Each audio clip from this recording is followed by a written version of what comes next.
So we were on our way over here, and I texted you that Prigozhin thing. Mm-hmm. Wild, but not unexpected. Well, yeah. Is he definitely dead? Is he I don't think it's definitely. I think this is what people are reporting. I mean, the plane just went down. I wouldn't say definitely yet, but I think a lot of us did expect after he kind of flirted with a mutiny against Vladimir Putin, and then they kind of came to an agreement, and he leaves. You're like, I don't think that guy has very long to live. Yeah. Vladimir Putin doesn't seem to me to be the type of guy you can try to overthrow and then go, my bad. I think we're cool. What do you think that was all about? I don't know. I really don't know. At first they were spinning it like he was pissed off about the war, but that never really seemed to make sense to me. I think some type of power struggle, and he kind of went for it in a pretty major way, started like destroying equipment and moving his forces toward Moscow, and then they reached some agreement and they backed off. And now a plane went down. So yeah, we'll see. We'll see. Yeah, if I was him, I wouldn't be going anywhere by plane. Yeah, yeah, you would think, right? Yeah, you should take a bus, bro. Yeah, you should take. You should take a tank anywhere you go. You should be inside a safe, riding on a bus. Yeah. What was crazy is when it first went down, so many people in like the corporate press were like, "This is it for Putin. He's done. Russia's collapsing because they're doing so bad in the war." And all of those narratives seem to be completely disproven.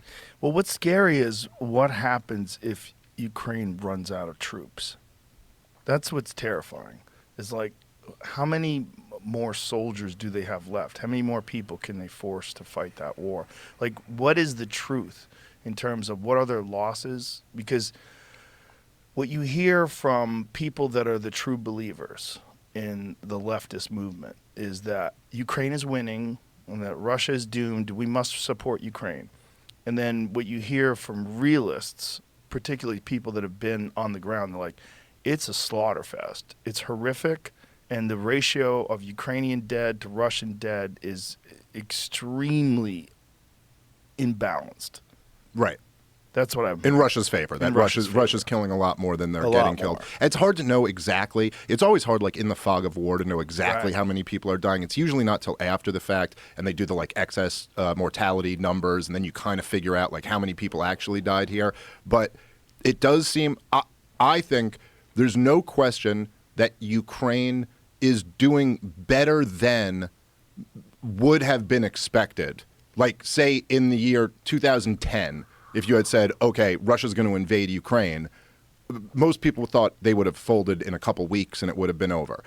Ukraine has at least put up a fight to this point, and I think that that is because of the fact that, number one, NATO was training the Ukrainian military for years, ever since 2014, ever since Yanukovych government was overthrown, and number two, that we've poured an unlimited amount of resources into the war effort.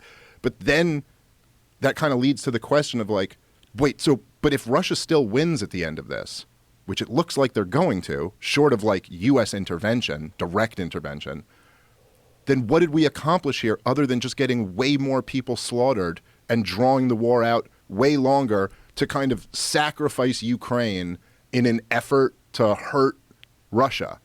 And it's crazy that the same people who support this war support it claiming that they really care about the Ukrainians.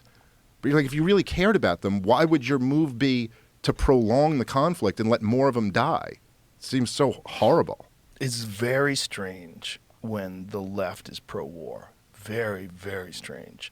And it's almost like this this shifting of the poles that sort of seems to have happened politically, where it doesn't matter what the actual facts of what you're supporting are, as long as what you're supporting is endorsed by the ideology. Right. And that ideology is, this leftist ideology is that, you know, we have to have a Ukraine flag in your Twitter bio, you have to support you, and regardless of, and you're not even looking at the like objective data to try to figure out like what happened here. How did this get started? I've never heard anyone other than you and a few other people online even discuss the 2014 coup. Yeah. No, it's interesting because the narratives kind of change. And one of the things that's interesting about the Maidan Revolution is that, and like I've played the last couple times we've been here, we played clips of like what people were saying at the time. And at the time, there were several people who were basically admitting what's going on. And they're like, yeah, we're stealing Ukraine away from Russia. Ha, ha, ha. Gideon Rose laughing with Stephen Colbert. Right. There's Senator Chris Murphy. He was one of the guys who was very involved in it. And he went to Ukraine several times during when the revolution was first starting. And but he was kind of the young guy. Like it was him and John McCain and Victoria Nuland, and then Chris Murphy was kind of this younger senator. And he just said the quiet part out loud on a C-SPAN interview back then, where he just went, he goes, "Oh yeah, it was American policy that overthrew Yanukovych. That was our policy that led to him. Without us, he wouldn't have been overthrown." And so but now it's like they would admit it then. But now, when you talk about it, they're like, "Oh no, that's not helpful to the narrative.